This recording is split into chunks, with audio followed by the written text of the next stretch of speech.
Some of you have been praying for Carrie's mom, Lois. She had surgery on Friday. The surgery was a success. They're very excited about that. And Carrie, Lois, that's her name, Carrie's mom, Lois, will be coming home, they think, today. Still may have some follow-up stuff going on, but they're very excited for the good news they got out of the surgery on Friday. Deb Seidel, those of you who are praying for Deb, looks like Deb may be coming home this week. Just wanted to let you know that. And then this guy back here over on my right, your left, right here, wave your hand. There he is. Small church. Small church can't hide. Jimmy Cooper is pastor of the Way out in Wentzville, and he's on about a 3 or 4 week sabbatical and choosing to worship with us today. Jimmy has become a good friend. He's got a kid that plays baseball. We've been on a baseball diamond together, and God's using him out there in the Wentzville area with the Way and just doing some really good things, reaching people out there. Jimmy, thanks for hanging out with us today. Cool. All right, hardest thing you've ever done. You may not have seen this, which is all well and good, because it didn't necessarily hit my feed. Let's see if I'm going to hit a button. Is the button going to work? All right. We're going to look at Joshua 14 and talking about mountains. Wednesday, May 21st this year. 274 people made the trek to the top of Mount Everest. The big deal is that's the most it's ever been to the top on one day, ever. 50 more than last year's high, which was also in May. So I was doing a little digging on that. 274 people climbed there on Wednesday, May 20th of this year. They say it cost $50,000 to $70,000 to do this. That it takes 8 to 10 weeks from when you arrive in Nepal to go to the mountain to come back. It takes $15,000 from what I read, if I read online, to get a permit to be able to do that. You've got the training that they say goes for 1 to 3 years, 2 to 3 years actually, it takes to prepare you to do this. Do you know how long you get to stand on the top of Mount Everest after you've spent $50,000 to $70,000 and given 2 to 3 years of your life, and on the particular journey for 8 to 10 weeks? Do you know how long you get to stand on the pinnacle of what you spent that money and time to do? You know how long they give you? 10 minutes. What did I hear? 10 minutes. On average, 10 minutes. On a day like this, with 270 some people, you may not have gotten 10 minutes because they need to move you up and they need to move you down so that the next people can get up. Can you imagine spending $60,000 of your income and giving 2 to 3 years of your life with the very real possibility that you could die? They've said this year's climbing season, I think there's only been 3 who have died, and that's a good year. But the risk of death is real. Could you imagine doing that for 10 minutes? I can't see myself forking over $60,000 for 10 minutes. 2 to 3 years of just preparing myself. 2 to 3 months of just, that's what I'm doing for 10 minutes. What would you do that you would give everything for 10 minutes? Is there anything that you would give everything for 10 minutes? Is there anything at all?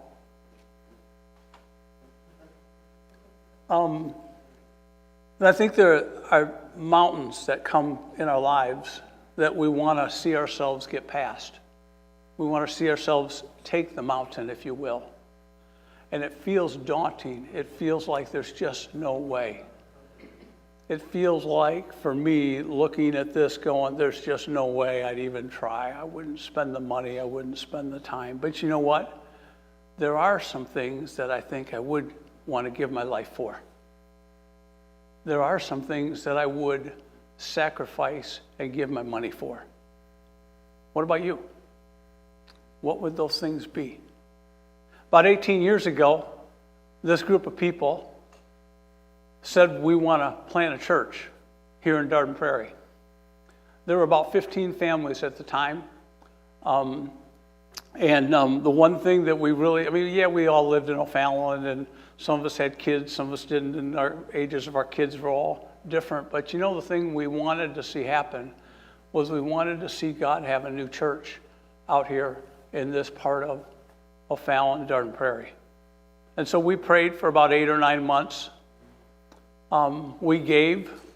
We spent a great deal of time looking at where we might meet, and for the first year we met at what is now Connections Church down there, across from Caregivers Inn on Saturday nights, and every Saturday night we would haul stuff in, and then we would take it all back with us.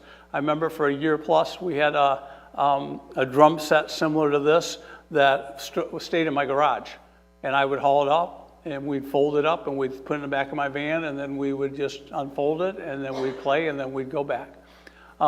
This guy right here, Steve Estes, I remember when we went to talk to the pastor and elders of this church to see if they would let us rent their building on Saturday nights. The conversation, I remember, it was a great conversation. Steve was very, very good.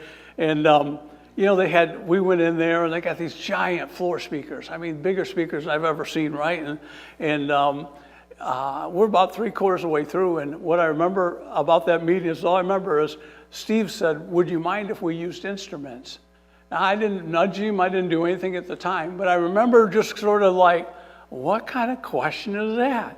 And we're walking out. I'm like, oh, da, da, da. I said, why did you ask him? It was totally unknown to me that they didn't use instruments, that they had everything was vocal. All their worship was vocal, but there was no instruments. And Steve thought to ask, would you mind if we had drums and guitars and stuff? And I'm like, somebody does it differently than us. Wow, okay, interesting.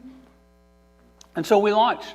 And we were there for a year, and then we were praying that God might give us a spot that we could call home.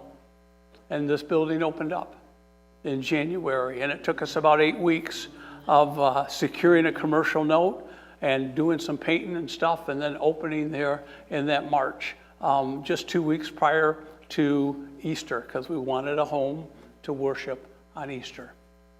And this group behind me prayed and gave and just trusted God for a mountain, because it just was, it was a crazy time to think about what God might do. No one knew what God was going to do. And so here we sit today, some 18 years later, and we're wondering, for me as a pastor, the mountain in front of us is, some people have left. Our finances maybe don't look all that great. Are we reaching people? There's a mountain that I look at as a pastor. I don't know what your mountain is, because one thing I'm sure of, and I'll come to this, let me go back here, is that everyone has a mountain. Everybody's got something in front of them that looks daunting. Just think about it. For some, it's their health. For some, it's my son this last night was down in Steelville, Missouri, camping with some friends. I don't know anything about the area except that I started to get some wind that, there's flooding going on down there. And so, you know what I do? The dude's 32 years old. He's with other 32-year-old adults. But what did I do at 10 o'clock last night? I'm texting, hey, bud, there's flooding down there, right? They say there's a road washed out, right? He's like, Dad, we got this. We're in a cabin. We're fine. I'm like, okay, it's just what dads do. We just still worry, right? There are mountains of stuff you feel for other people you can't do anything about. Could be their health. Could be the decisions they're making. Your mountain might be a marriage. You just sense it's just not where you want it to be. Your mountain might be looking at retirement. What am I going to do after retirement? Your mountain might be a relationship that meant something to you that's now busted and you don't see any way to repair it. Like, what in the world? We've been friends. Your mountain might be like, where am I going to go to school? What's going to happen here just in a year or two? Your mountain might be, am I going to find somebody to love me? Because it just doesn't look like it's happening, God. Your mountain might be you want a baby and you can't have a baby. There are a lot of things that I think everyday people face that feel daunting, that just feel like, I just don't see any way to get past this. This morning, I want to talk about a guy who faced a mountain and instead of shriveling from it, decided he wanted to take it. He wanted to go after it and get it. And I think, other than this just being a great Bible story, I think there's some principles there that I'm trying to flesh out and live out. That I think I'm going to be straight up honest. I've been looking at this guy for 3.5 weeks. Just every couple of days going in, looking at a story again. God, what's here? Because I don't have Mount Hebron standing in front of me. But I've got some obstacles that I'm looking at. And God, is there anything here to help me face those? All right, so if you haven't been with us, here's where we've been. We've been looking at this guy, Joshua. And the whole book of Joshua is about God taking his people, Israel, into this promised land. They finally get there. They've been wandering around for like 40 years after God had said, I'm going to give you this. And the people were like, yeah. They went in, they sent 12 spies in, of which our guy today, Caleb, was one of the 12. 10 of the spies came back. Everybody agreed. It's a cool land. It's got everything, man. It's like, if you went new car shopping, it's like, it's leather. There's nothing about the car you wouldn't want. Except that, then 10 of them are like, but have you seen the price tag? Like, we can't afford it. Like, I want the car, but I can't afford it. It's costly. And 10 of them were like, yeah, we know what God said, but God didn't know there were giants in the land. These dudes are big, and they got armor. They got horses, and who are we? We're like nobody. Caleb, Joshua were two guys that were like, yeah, we get all that. It's a great car. And you know what? God said he was going to give us the car. Well, why don't we just trust God to give us the car? And they're like, no. And so the people just like, oh, we ain't going to go. We ain't going to do it. And so they wandered. And they squandered their life for 40 years. They walked around the desert till all of that generation died off. Okay? And then we saw that Moses died off and Joshua raises up. And the one thing I want to remind you, because I think this is a principle that goes with us, was the great enemy of the people wasn't how big the giants in the land were. It was they were going to forget who their God was. They were going to forget how big God was. They were going to forget that God had been faithful to them. That goes with you and I today. I kid you not. The principle you need to remember today is not what's the next, because there's going to be a next mountain. Whatever your mountain is now, there's going to be another one. What I need you to remember is that if God sees you through this one, then there's your hope for the next one. That's what we've got to take with us. And so God told him, said, hey, be strong, be courageous, don't be afraid, for the Lord your God is with you wherever you go. That's a principle that's still true today. That's what I'm just in my heart. I'm just telling you right now, that's where my heart is today. Is God any different today than he was when Stonebridge started? No, he's the same God. What's changed? I've changed. I've gotten older. I've gotten dumber. People have changed. I get all that, right? But God's still the same.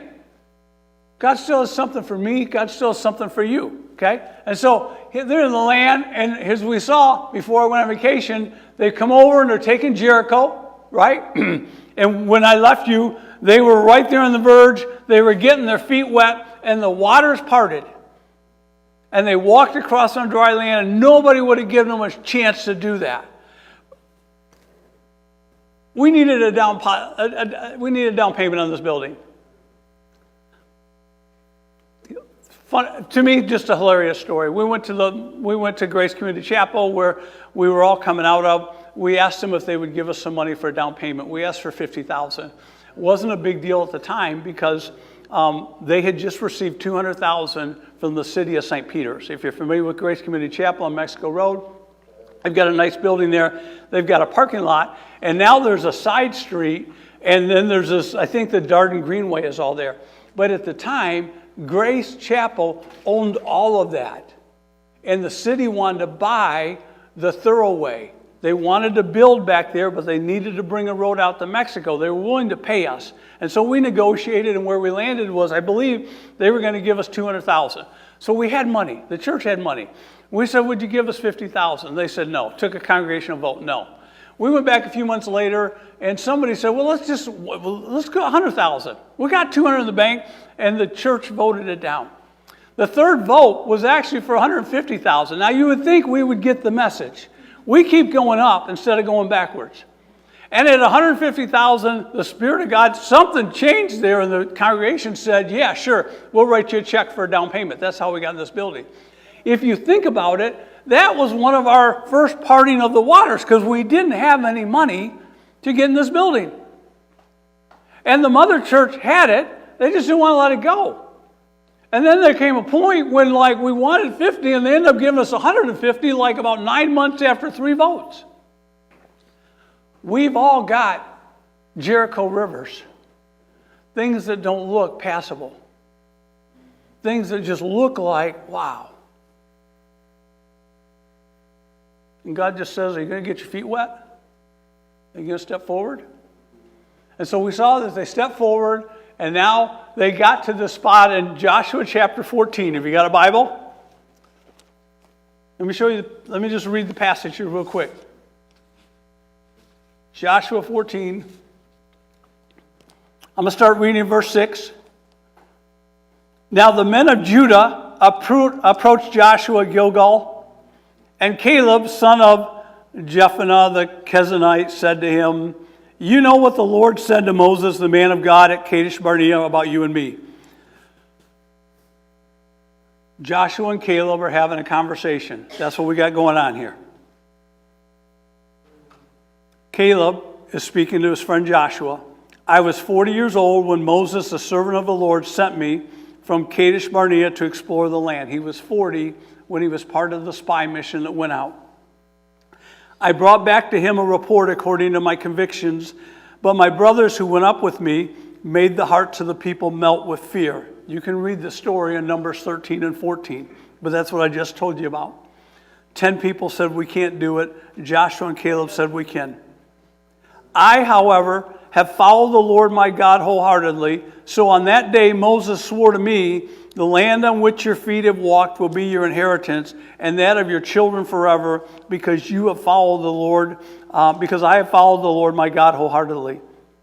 Verse 10 reads, now then, just as the Lord promised, he has kept me alive for 45 years since the time he said this to Moses, and while Israel moved about in the desert. So here I am today. I'm 85 years old. I'm still as strong today as the day Moses sent me out. I am just as vigorous to go to battle now as I was then. So give me this hill country that the Lord promised me that day. You yourself have heard that the Anakites, I'm sure I slaughtered their name, were there, and their cities were large and fortified, but the Lord helping me, I'm going to drive them out just as he said. Then Joshua blessed Caleb, son of Jephunneh, and gave him Hebron as his inheritance. And so Hebron has belonged to Caleb, son of Jephunneh the Kenizzite, ever since, because he followed the Lord, the God of Israel, wholeheartedly. Let's back up here. So they're here, at Jericho. They've crossed. They did the Battle of Jericho. They won. And now they're having a conversation, and Hebron is down here. It was a mountain about 3,000 feet up. Abraham and Sarah were buried there. So it still had some significance to the Jewish people. It was controlled by the enemy. And Caleb said, I want that hill. Give me that mountain. And so Joshua was like, okay, you want it? It's yours. I'm impressed by a dude who was 85 years old who wasn't going to quit. That's the point of the story. Was God put on this man's heart and said, there's still work for me to do. And as long as God gives me breath, I want to do it. And so Joshua says, okay, go. You, your family, your warriors. And I think in a time when it's so easy to pull back and say, I'm not sure. So let me look at this passage. There's three things that just jump at me that I just want to challenge all of us with. First as a church, and maybe for you as an individual. The first thing that just struck me, and it just came about in the things that were repeated. 3 times here, he says, I have followed the Lord wholeheartedly. I have followed the Lord my God wholeheartedly. They went out and wandered, but I have followed the Lord my God wholeheartedly. Interesting word. It's a hunting phrase, follow the Lord. It is used of a guy who is stalking prey and trying to close the gap. Talk to anybody who's a hunter, and they go find an advantageous spot to look for the prey, but sometimes you're out there chasing the prey. Sometimes you're out there and you're just trying to get closer, trying to get a better shot. And so when it says, I follow the Lord, the idea is Caleb is saying, I wanted to close the gap between God and me. And I think one of the things that has been impressed on my heart is if we want to see God give us a mountain, God do something with us in this latter time, we continually work at closing the gap between the distance between me and God. I have followed the Lord consistently. I have followed God with all of my heart. I want you to think about what this means for a second. For 40 years, he's watched his friends die in the desert. Everybody that was with him, they just wandered around aimlessly. And for 40 years, he stayed at the task. You know what struck me? I started youth ministry full-time in 1985, and I just turned 65. I've been in ministry 40 years. I've been in ministry as long as they wandered in the desert. I mean, I've been looking back at that going, wow. I mean, just think of all the stuff for 40 years that's gone on in your life. And Caleb's saying, I didn't quit. That's the force of this. I just didn't quit. I don't think it means he didn't get discouraged. I don't know that it means that he didn't wake up some days and go, man, is it worth it? But at the end, when he had to make choices, he chose to keep trusting God.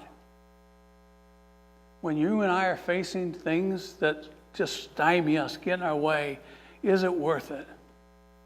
Is it worth it? Is it worth it staying with the church? Is it worth it? There are a lot of things that come at you. Is it worth it staying with your faith? Things, messages, people coming, hearing other voices. Wouldn't it be easier if you just, why don't you take a shortcut? Is it staying in your marriage? So many voices out there saying, you know, man, maybe it'd be easier if you stay with a friendship, just give them up. All those things, that's what Caleb was hearing. But it's not lost on me that 3 times in 9 verses, he says, I didn't quit. I stayed trusting God. I follow the Lord wholeheartedly. So I was thinking, well, what does that mean for us? You know, I think it means that like I'm going to stay consistent and I'm going to stay in, I want the Word to feed me. I want to keep getting my direction from God. I want to continue to seek God on a daily basis. I want to continue to remind myself that Jesus went about doing good, and so I want to go about doing good, because that's what Jesus did. I follow the Lord. Who are you following? Whose voices are you listening to? The podcasts. I've listened to a couple of guys who say, you know, the hardest thing right now about being a pastor in a church is that you probably listen to somebody else for 20, 25 hours a week, and then you come in here for a 35-minute message. And think about that for a second. You're listening to other voices out there all week long. What are they telling you? What are they saying to you? And then you come in here, and you get a little dose, and then we go back about our business. And we can't live that way. We've got to be people of the Word first and foremost. And so if your voices are reinforcing the message, that's good. If the music is reinforcing the message, that's great. If you're getting a message over here and then another message over here and you're wondering why there's a tension and a struggle, it's perfect. It makes perfect sense to me. Who are you listening to? The people listen to the 10 spies. Look what he says here.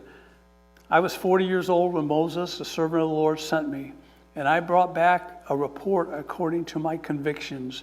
But my brothers who went up with me made the hearts of the people melt with fear. There's power in your words. There's power in the words that we say to one another. There's life-giving, Solomon says in Proverbs.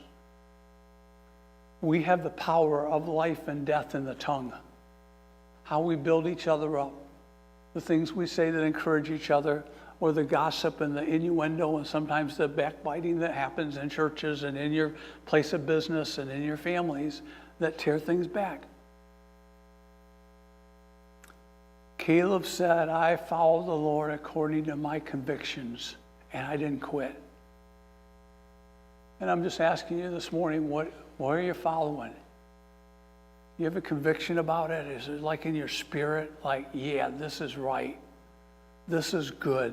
This is where I'm giving my life to. The second thing that I sort of noticed here was that he stood then on God's promises. Because twice here he says, I then, just as the Lord promised me, he's kept me alive. He was convinced that the only way he survived the wandering was God's hand on his life. And then it was down to verse 12, and he said, you've heard how the enemy was there and the cities were large, but the Lord helping me is going to drive them out, just as he promised me that he would do. And I want to remind you that first and foremost, we have to be people who just, there's a sense about us that we believe the promises of God. I believe God wanted to start a church here. And so we went out. 15 families left what they knew, left established youth ministry, left established small groups, left a worship that was really, really cool, left a church that was financially well off, and wanted to go start something. And you, my friend, are the beneficiary of that. You're sitting here today because of the faith of some other people. Some other people believe the promises of God. And because they believe the promises of God, you are here today. Here's my question for all of us. Who will be sitting here a year from now because you and I believe the promises of God? Because you believed that God was good, because you believed that God still wanted to make his love known.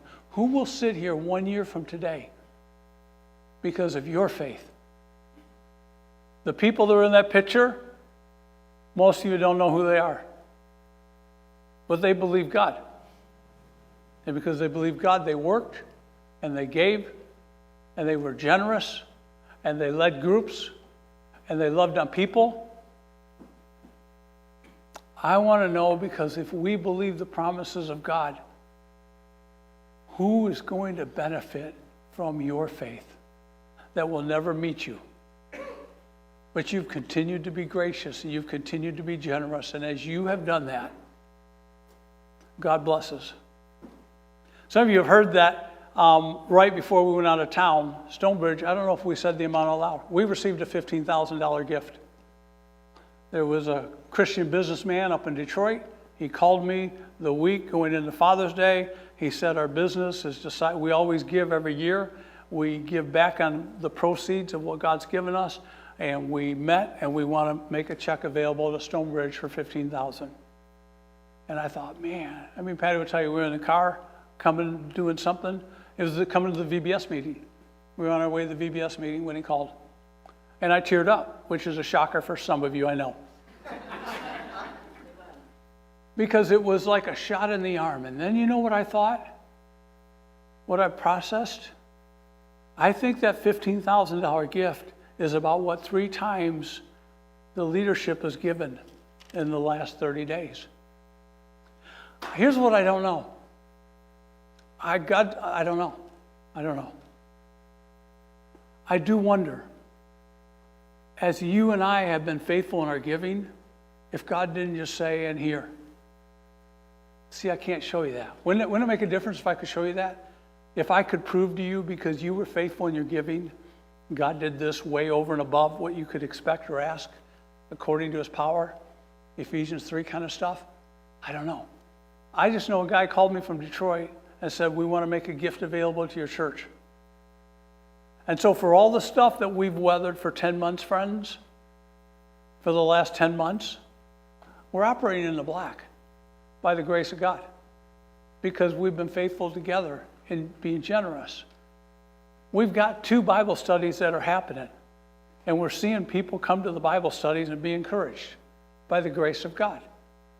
We're seeing ministry happen. We've got 20 kids registered for VBS 2 weeks out. We're 70-80% of the way of sponsoring 50 kids, and now we're praying for 30 more kids to come. I don't know if they're going to come, right? I don't know. I'll tell you this. I know they won't come if I'm not asking God and believing God and working to see what God may want to do through that. Because I want to stand on what God has said. What has God said? What has God said?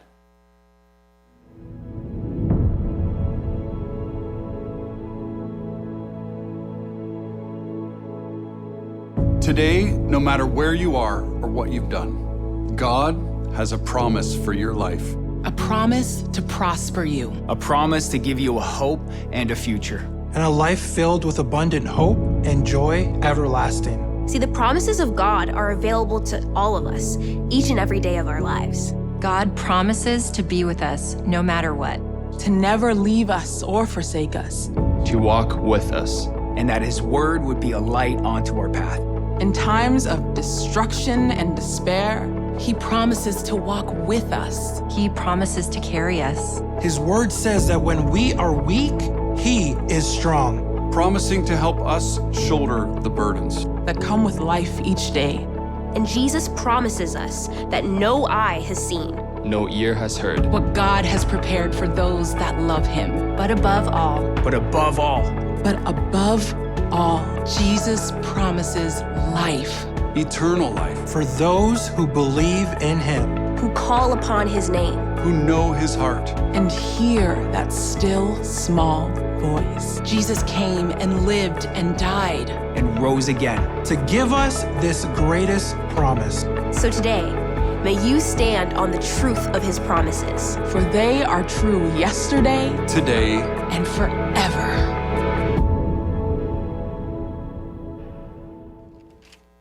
Turned 65 in May.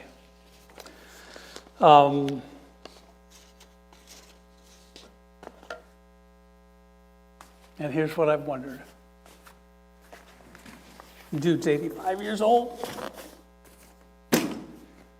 He's 85 years old. And come on, don't you have to honestly ask yourself,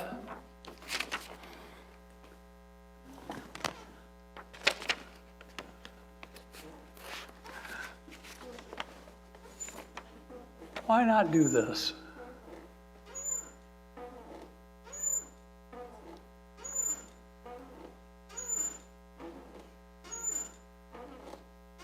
Isn't that what you want to do? This is comfortable. How many of you could do this for a while? I'm just missing like a campfire with some s'mores. If I had that,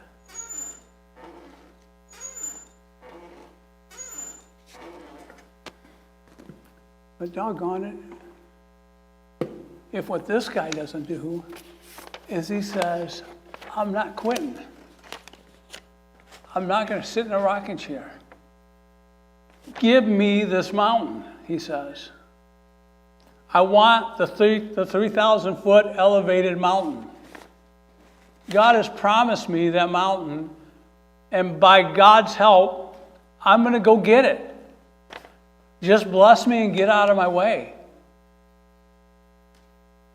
But man,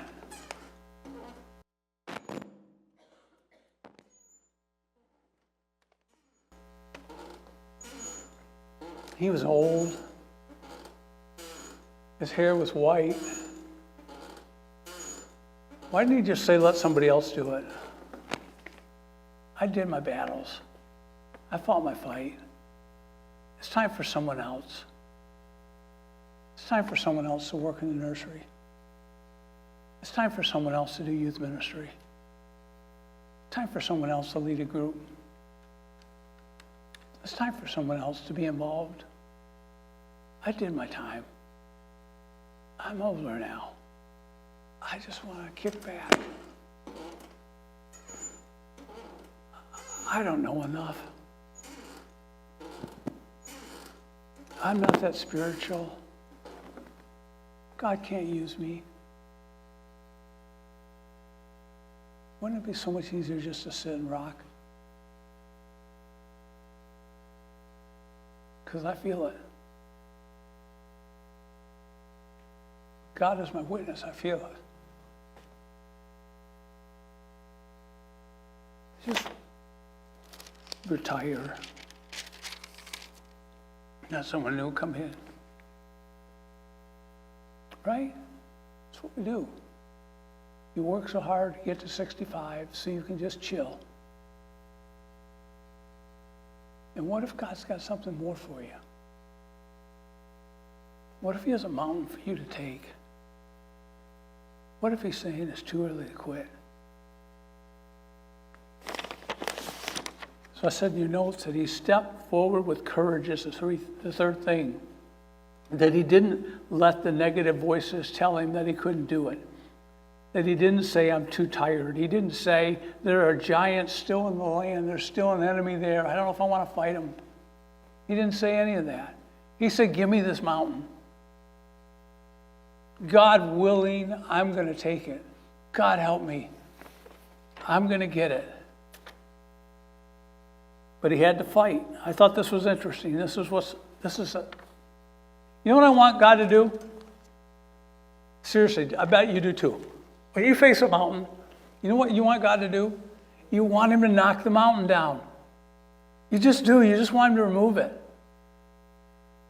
He had to go fight. He got his hands dirty. He continued to march forward. He had to take a step.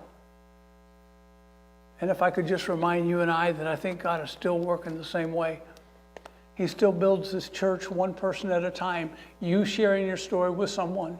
You inviting someone. You being faithful and giving. You being generous. You serving. You and I getting our hands dirty. And God just does what he does. I just want God to do what he does. And I'm just tired.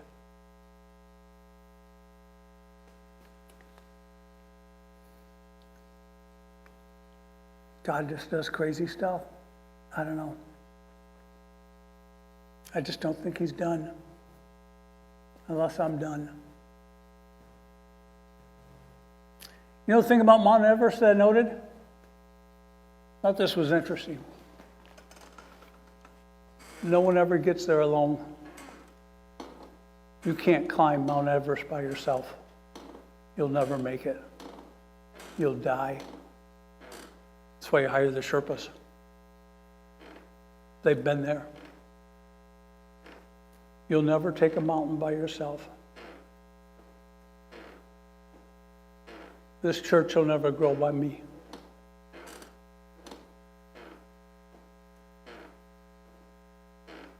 It's us together, by the grace of God. Because you talk to people I'll never meet. I talk to people you'll never meet. We don't fight alone. We fight with the Lord, but we also fight with one another in a good way. So this morning, I want to ask you, as a church, I know we've got mountains that we face. But I know you've got mountains that you face. Who's fighting with you? Who've you invited to go along with you? Who are you looking on for encouragement? Because here's why I think it matters. I won't go there, but man, it caught my eye. If you look at chapter 15, he's still fighting, and his family is named. And you know what his family's doing? You know what his nephew's doing? His nephew would be his brother's son. Says, hey, I want to go take that mountain. And you know what Caleb says to him? Go, dude. You go. And I think we underestimate that when we allow God to work through us, what rubs off our shoulders to our kids, people watching us, you got no idea. You look at it for yourself. Chapter 15. The influence this man had on his family, on the next generations to come. Jacob's coming. He's going to lead us in the next song. Where'd it go? Where'd it go? Where'd it go? I had this quote. I don't even know who this dude is. Fred Wilcox says, progress always involves risk. You can't steal second base and keep your foot on first. You can't get to second by staying on first. So friends, here's the deal. I'm committed to our church. I believe God still has good stuff for us. Come on up, Jacob. You can lead us. I'm excited for VBS. I'm excited to see what God's going to do at VBS. You are too, because you've been giving. We're there. I'm excited because there's two groups going right now, a men's group and a women's group. And the discussion, at least I haven't sat in on the women's group, on the men's group has been really, really cool. Okay? And I got a guy who's willing to lead it, who's never led a study before. And it does make him a saint, but it does mean like, man, it's been good discussion and people are growing, and that's a cool thing. I'm excited to see what God has for you, and here's what I want, if you would, help me. What's your mountain that you're afraid of, that you're facing? Because I want you to name it. And I want you to believe that God wants you to take it. And don't let the obstacles and the voices scare you, because they're out there. I know they're out there because I hear them. What is it God wants you to do? What is it God wants us as a church to do? And let's live a life of, you know what? There's something about me that thinks this guy, man, the stories that he had to tell. Joshua said 3 times of Caleb that Caleb followed the Lord wholeheartedly. And then did you know what Caleb said? God has kept me alive. God willing, he's going to give me this mountain. His whole story was one about God. Not about how cool he was, but it was about God doing stuff in him. And so I came across this quote. This guy said, Caleb didn't spend 45 years waiting for a mountain. He spent 45 years walking with God. And that's why when the mountain came, he was ready. That's what I want for you. While you're walking with God, so that as you face the mountain, you know God's with you. He's got you. Let's stand and sing with this guy.